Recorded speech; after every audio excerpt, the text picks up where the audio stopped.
Enkyalunako olwaleero omubaka akiikirira ekitundu kya Makindye ey'obugwanjuba mu Parliament kiyite West ow'ekibiina kya National Unity Platform Allan Ssewanyana atongozezza manifesito ye n'omukululo gw'okuvuganya ku bukulembeze bw'ekibiina ekitwala omupiira mu ggwanga ekya FUFA oluvannyuma lw'okulangira olunaku lw'eggulu nga wagenda okwesimbawo. Omukolo ogutudde ku hoteeri emu e Makindye, Ssewanyana atangaazizza ku nsonga ez'enjawulo era nga mu kwogera kwe avumiridde obukulembeze bwa Engineer Moses Magogo era ng'amusabye alekulire mu bbanga litali lyewala okuva ku kifo kino eky'obwa President olw'ebive byakoze omupiira era amusabye afulumye embalirira ey'omupiira yonna ey'enjawulo. Mwami Magogo ku lw'obulungi bw'omupiira n'ebyo byonna bye njogedde ku byaliwo nga bakubaaninga ku ngeri gy'obadde okulemberamu omupiira bw'oba olinayo by'okoze nga birungi tujja bisiima naye waliwo n'ebyo ebitatambudde bulungi ate nga bye bikosezza ennyo ekitiibwa ky'omupiira n'ekifaananyi kyagwo. Mbadde nkusaba nganza alengerere ewala ekiddako ali badde ovaayo n'ebbaluwa ey'ekisa n'olaga ensi nti 2021 togenda kuddamu kwesimba kwa pulezidenti bw'omupiira nga n'ensonga ozirina nti omupiira wagubba. Twagala ensonga ezibadde zoogerwako eza accountability nazo ozinnyonnyole bulungi abantu, si kuba boggolerawo boggolezi. Otubuulire nti bannaye ensimbi zino muzinnenya naye naziwa omusambi w'enti oba tezinnajja okuva ezirina okuva.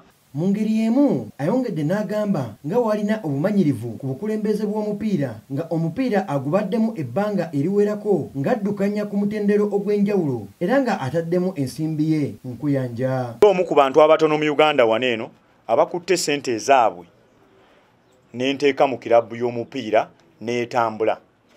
Singa si kunyigirizibwa kwa FUFA kwebadde nyigiriza kirabu yange nange, singa kati kirabu yange eri mu ligi ya Uganda oba oli awo ng'ekaanira kikopo. Katwe United nze nannyiniyo ebadde esamba mu Big League yawangula ebikopo 3 ebya ligi ya Kampala mu kisanja kyange nga president gye mmaze nga nze president waayo. Ayongedde n'ayogera ku byakoledde omupiira n'okugusamba ku mitendera egy'enjawulo mu Parliament y'eggwanga n'ebyemizannyo okutwaliza awamu. Abantu wadde emyaka gyange naye abalina experience ey'amaanyi mu kuddukanya omupiira ng'ogyeko okugusamba mu Top TVFC mu ligi ya Uganda ate naguddukanyako ku mitendera egy'enjawulo.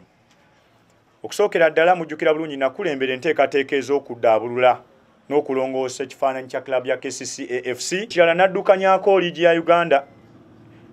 Nze omu ku abo ng'akazigizigi k'omupiira kazze buli omu alaba omupiira kyenyinalwa neewaayo wamu ne bannange ne ntuula kakiiko aka FUFA Super League Board akasookera ddala mu ggwanga. Wano wasinziridde n'agamba ajja kugabanya obudde wakati w'okubeera omubaka wa Paalamenti n'okulembera omuzannyo gw'omupiira mu ggwanga era nga Magogo tagwana kulembera mupiira era nga yagwana okutwala omupiira mu maaso okusinga Magogo ava eri ewala e Budyope ate nga ye wa mu Kampala wano. Naye mugenda kutegeera ne nomination ne bwe zinabazanca ente bajja bayita abagambe ngisuddewo yiyo ngenzi. Kati nze njagala kweteekateeka kuvuganya n'abo abalala abaagala okujja okuyamba omupiira. Mwami Magogo akiikirira constituency bagiyita Budyope. Budyope kiri kilomita 3 okuva ewali FUFA House weeri.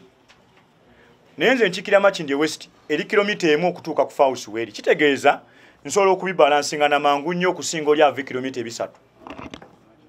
Abawo ne basanyuka n'ab'omupiira ne basanyuka. Najjukirwa ekibiina ekitwala omupiira mu ggwanga ekya FUFA kyetegekera akalulu k'obukulembeze mu mwezi ogw'omunaana okutwala omupiira mu maaso mu kisanja kya mwaka gwa 2021-2025 era ng'abantu abawerako beegwanyiza ekifo ky'okuvuganya omukulembeze aliko Engineer Moses Magogo. Saika Yasin Sekalala, STV Select, ebyemizannyo.